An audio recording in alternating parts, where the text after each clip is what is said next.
Olá pessoal, graça e paz do Senhor Jesus seja com todos nós. Uma ótima quinta-feira para todos. Hoje é dia 28 de dezembro de 2023. Seja muito bem-vindo ao nosso Imersão Bíblica, devocional diário de estudo das Sagradas Escrituras. E nesta quinta-feira a gente vai dar sequência ao nosso estudo dos 10 mandamentos aqui em Êxodo capítulo 20.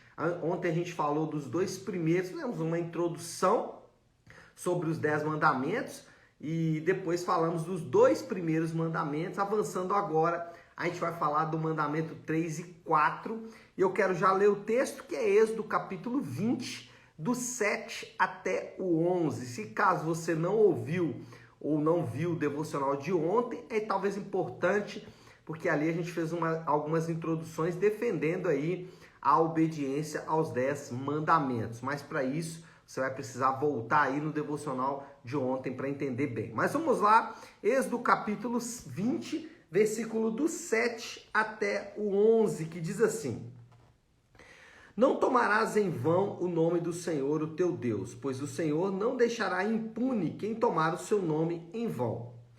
Lembra-te do dia de sábado para santificá-lo. Trabalharás 6 dias e neles ficará todos os teus trabalhos. Mas o sétimo dia é o sábado, dedicado ao Senhor, o teu Deus.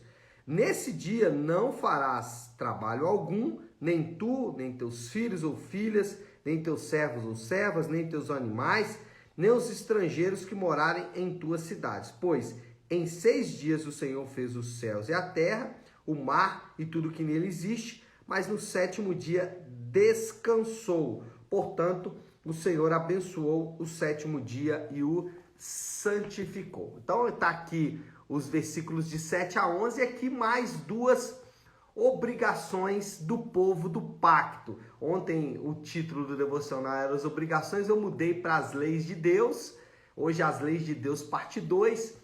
Mas também poderíamos dizer que são as obrigações do povo do pacto. E quais são essas duas obrigações aqui? Primeiro, não tomar o nome do Senhor em vão, ou não tomar em vão o nome do Senhor. Para algumas pessoas, esse mandamento ele não faz muito sentido. Esses dois mandamentos, os dois próximos, eles para muitas pessoas eles nem deveriam existir. O que seria tomar o nome do Senhor em vão? O que seria esse mandamento? O que Deus pretendia com esse mandamento? Será que Deus queria evitar apenas que jurássemos, né? Ou que ali em alguma conversa falássemos, eu estou jurando aqui diante do Senhor. Será que é isso? Bom, Jesus ele mencionou esse mandamento lá no Sermão do Monte. Lembrando aí só um comentário importante aqui, que o Sermão do Monte é a explicação de Jesus dos 10 mandamentos. Então, se você quiser descobrir qual é a posição de Jesus em relação aos 10 mandamentos, Sermão do Monte, Mateus 5, capítulo 5 até o capítulo 7, vai falar sobre isso. E Jesus mencionou isso lá no capítulo 5, quando ele diz que a palavra do crente deve ser sim, sim ou não, não. Então, o que o mandamento de fato quer dizer? O que seria não tomar o nome do Senhor em vão? Usando aí até a própria interpretação do Senhor Jesus. O mandamento, ele está relacionado ao testemunho do cristão. Por quê? Porque quando alguém carrega o nome de Deus, ele está representando e apresentando Deus para as pessoas. A ideia de templo de Deus, de ser templo de Deus, não é uma ideia de uma morada de Deus para você ficar fazendo ali malabarismos ou alguma coisa assim. Não, a ideia de ser morada de Deus ou ser templo de Deus, é ter os mesmos objetivos que o templo tinha no passado. Para que o templo servia? Para apresentar e para representar Deus. Ele apresentava Deus para as outras nações e ali, quando Deus era cultuado, Deus era representado pelo seu povo. E quando nós carregamos o nome de cristão, nós também estamos apresentando e representando o Senhor. Por isso, não tomar o nome de Deus em vão. De modo negativo, ou seja, o que eu não devo fazer, significa não dizer que sou cristão ou carregar o nome de Deus sem comprometer-se com ele em uma aliança. Lembra que aqui nós estamos falando dos 10 mandamentos e os 2 primeiros mandamentos quais são? Primeiro, não terá outros deuses diante de mim e não farás imagem de escultura. O que o Senhor está propondo aqui é que se eu não quiser me comprometer com o resto ou com o início dessa aliança, que eu devo pular fora. É tempo de não continuar seguindo em frente aqui. Se eu não estou disposto a cumprir os mandamentos, eu não estou disposto a cumprir esses 2 e nem os que virão a seguir, é melhor que eu não continue carregando o nome de cristão. E aí você pode dizer, mas obedecer aos mandamentos é importante? Você tem que se lembrar que o apóstolo João, ele disse, olha, quem ama o Senhor deve obedecer aos seus mandamentos. Isso é importante por quê? Porque você carrega o nome de Deus. E nesse caso, o que eu devo fazer? Se eu não quero me comprometer com Deus, não carrego o nome de Deus. Aqui seria o não que Jesus falou lá no Sermão do Monte. E de modo positivo, bom, isso é o que eu devo parar de fazer. Se eu não me comprometo, não uso o nome de Deus. E de modo positivo, o que eu tenho que passar a fazer? De modo positivo é sempre testemunhar do amor e da graça do Deus do pacto. Então, a primeira coisa que eu tenho que fazer, então, é não usar o nome de Deus. Mas se eu me comprometo com ele, eu tenho que deixar claro para as pessoas que eu estou em pacto com Deus. Esse deixar claro, esse testemunho, ele começa no batismo, ele passa pela ceia do Senhor a cada mês e ele passa por falar das coisas de Deus para os meus familiares, para os meus amigos, para as pessoas bem ao meu lado. E aqui é o sim do mandamento. O não é não carregar o nome de Deus se eu não estou disposto a cumprir as obrigações do pacto. Então eu não carrego o nome de Deus, mas se eu me comprometo, aí é o sim, eu tenho que falar para as pessoas, testemunhar do amor e da graça de Deus, para usar uma expressão de Paulo aqui, para resgatar uma expressão de Paulo, a tempo e fora de tempo eu devo fazer isso. E o próximo mandamento, esse é o 3º mandamento, o 4º mandamento. O que ele diz? O 4º mandamento diz respeito ao dia santo e ao descanso. De maneira introdutória, sobre esse 4º mandamento, algumas questões aqui têm que ser destacadas. A primeira delas é o seguinte: para algumas pessoas, pelo fato de Jesus ter curado no sábado, ou dizer que ele é o Senhor do sábado, invalida o mandamento. Então é muito comum a gente falar sobre guardar um dia santo, e as pessoas logo dizerem o seguinte: não, mas Jesus curou no sábado, mas Jesus diz que ele é o Senhor do sábado. Mas nenhuma dessas 2 coisas invalida o mandamento. Pelo contrário, coloca o mandamento em perspectiva. Se tem algo que esses 2 atos de Jesus, curar no sábado e dizer que é o Senhor do sábado, nos ensinam, é que o sábado é importante, que o dia do Senhor, ele é importante. Outro ponto aqui introdutório sobre o mandamento é que alguns santificam outros dias por conta própria. Então, alguns grupos, especialmente aí dentre os católicos, por exemplo, tem outros dias santos, como o Natal, como a Sexta-feira da Paixão, entre outros. Mas o que a Bíblia diz é sobre o sábado e não sobre outros dias santos. Então, nós tivemos aí Natal agora. Para muita gente, o Natal é um dia santo. Dia 25 de dezembro é um dia santo.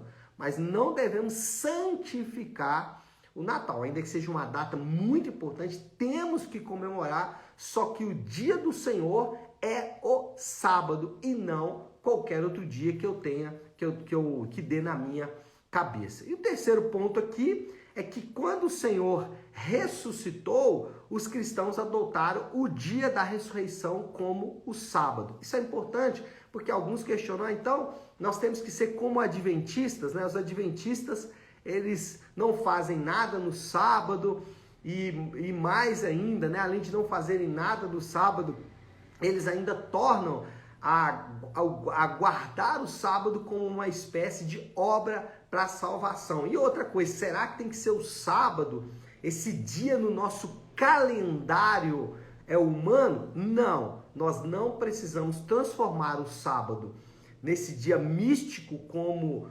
os adventistas fazem. Não dependemos da guarda do sábado para nossa salvação. Você vai se lembrar que os mandamentos começam como? Eu sou o Senhor, o teu Deus, que te tirou da terra do Egito. Ou seja, ele já está falando para pessoas ali que estão salvas. Ele já tirou aquele povo da terra do Egito. Então não guardamos o sábado para sermos salvos. E outra coisa, o dia que deve ser guardado não deve ser determinado pelo nosso calendário. E aí algumas pessoas até dizem assim, não, quem disse que o sábado se transformaria no domingo foi o Império Romano. Mentira. 1 Coríntios capítulo 16, versículo 1 diz, no primeiro dia da semana, ou seja, já os primeiros cristãos, eles usavam como prática o dia da ressurreição do Senhor, porque quem estabelece o dia santo é o próprio Deus. E o dia santo para Deus é o dia da ressurreição do Senhor, ou seja, o domingo. Por isso que nós sempre temos a prática de guardar o domingo, ou seja, de usar o domingo para o dia do Senhor. Dito isso, de modo prático, como eu devo então obedecer a esse quarto mandamento, santificar um dia ao Senhor? Primeira coisa, descansar o dia do Senhor pressupõe trabalhar os outros 6 dias. Ou seja, não podemos ser remissos, lenientes. O cristão não é alguém que vive a vida como se o trabalho não fosse parte do plano de Deus. Não, o trabalho hoje ele se transformou em algo duro, em algo difícil por causa da queda. Mas o trabalho sempre teve previsto na ordem criacional de Deus. Inclusive, veja bem, o mandamento ele cita, isso é interessante, porque algumas pessoas vão dizer, mas esse negócio de guardar o sábado é coisa lá dos judeus. Mas olha só o que o mandamento cita, ele cita a criação, é isso mesmo. Ele diz, olha, porque o Senhor criou, ele está trazendo ali a ordem criacional. E na ordem criacional, o que ele diz? Deus trabalhou 6 dias e descansou no 7º, ou descansou um dos seus dias. O que ele está mostrando? Que pressupõe trabalhar os outros dias. Então, o dia do Senhor significa trabalho. O dia do Senhor significa, primeiro, que eu tenho que trabalhar. Eu trabalho 6 dias para descansar o 7º dia. Segunda coisa, para de modo prático obedecer ao mandamento, ter um dia de descanso como sinal de dependência de Deus. Então, o que o cristão está fazendo quando ele descansa um dia? Ele está falando, Senhor, eu dependo do Senhor, eu não dependo das minhas forças. Irmãos, se não tivéssemos um dia de descanso, os homens trabalhariam todos os dias. Sabe por quê? Porque eles não estão prontos para depender do Senhor. O cristão, o crente, ele não pode trabalhar todos os dias. O cristão, ele não pode trabalhar os 7 dias da semana. Não importa se ele está apertado, não importa nada disso. Ah, pastor, mas o meu trabalho exige que eu trabalhe no domingo. Ok, isso aí é uma exceção. Então, o médico, o policial e assim por diante, ele não tem outra escolha. Ele precisa, de maneira muito séria, usar aquele dia ali como um dia de trabalho, porque ele também, a comunidade depende do trabalho dele. Mas se não for assim, o cristão não pode trabalhar todos os dias. Ele precisa descansar um dia, e esse dia de descanso mostra que ele não depende do braço dele, que ele não depende das forças dele, mas que ele depende do Senhor. Então o cristão, ele não pode ignorar esse fato. O dia do descanso do Senhor, ele é fundamental. Só um ponto importante aqui, nas leis de Deus, a gente vai falar disso mais à frente, havia uma ordem de Deus para, durante 6 anos, Israel deveria plantar, e no 7º ano, Israel não poderia plantar para descansar a terra, a própria terra deveria descansar. E isso era uma dificuldade para os judeus. Por quê? Porque como a gente iria depender de Deus um ano da nossa vida sem trabalhar? Nós passaríamos fome. E o que eles fizeram? Eles não obedeceram esse mandamento do Senhor. E aí, durante um período de anos, eles ficaram desobedecendo isso. Quanto deu esse período de anos? 70 anos. Quando foi se juntar o período que Israel ficou sem cumprir esse mandamento, deu 70 anos. Quantos anos eles ficaram no cativeiro babilônico? 70 anos. E o profeta Jeremias diz que eles ficaram 70 anos exatamente por cada um ano que eles não deixaram a terra descansar. Então, durante 70 anos a terra descansou, mostrando que o cristão, e aí, né, agora aplicando isso para a nossa realidade, o cristão não pode trabalhar todos os dias definitivamente. E o último ponto aqui é que descansar esse sábado, esse dia do Senhor, né, como eu disse que os cristãos, por causa do Senhor, do dia da ressurreição do Senhor, adotaram o domingo, descansar não significa não trabalhar. Esse é um dia de cultuar ao Senhor com os irmãos em Cristo e com a família. Então, pastor, o que eu tenho que fazer esse dia? Eu não faço nada? Não, pelo contrário. Esse é um dia em que você vai separar para cultuar com seus irmãos. Não é um dia que você administra do jeito que você quer. Então eu posso optar aqui em ir para o teatro, ir para o zoológico ou ir para o culto? Não. Esse é um dia para você cultuar com seus irmãos em Cristo e também um dia para você cultuar com a sua família. Interessante que os puritanos, eles tinham muito essa prática. Eles estavam na igreja de manhã ali, nos chamados ali cultos de doutrina dos puritanos. À tarde eles faziam culto familiar, culto doméstico. E à noite eles estavam novamente na igreja para os chamados cultos de evangelismo. Era muito comum entre os puritanos. Então, o que eu estou querendo mostrar aqui, estou querendo falar para ninguém fazer isso. Não tem que ser uma boa ideia. Mas o que eu estou querendo mostrar aqui é que não é um dia simplesmente para eu dizer, hoje é o meu dia, vou tirar para mim. Não, não é o seu dia. É o dia do Senhor. E eu tenho que fazer as coisas que o Senhor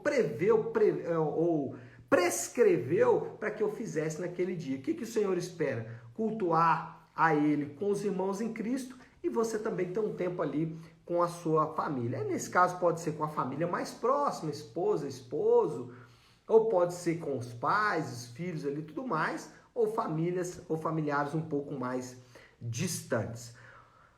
E o terceiro ponto aqui já para a gente encerrar, os mandamentos não devem ser observados como os fariseus faziam, tá? Aqui eu estou só relembrando um ponto. Os fariseus, eles erraram por quê?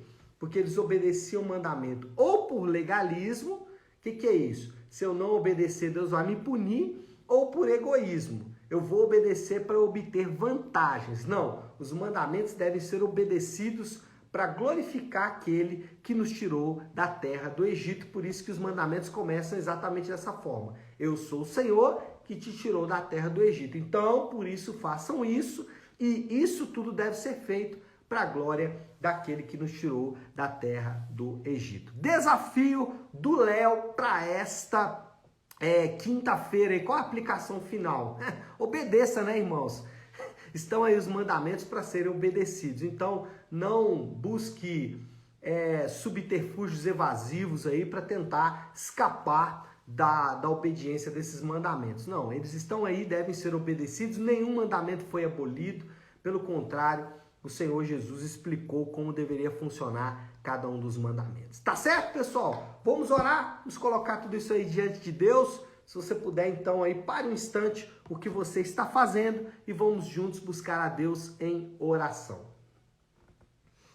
Querido Deus, Pai de amor e graça, Senhor, nós queremos, nessa manhã, louvar ao Senhor pela Tua palavra, que é o nosso trilho, que é, Senhor Deus, a nossa única fonte de fé e prática.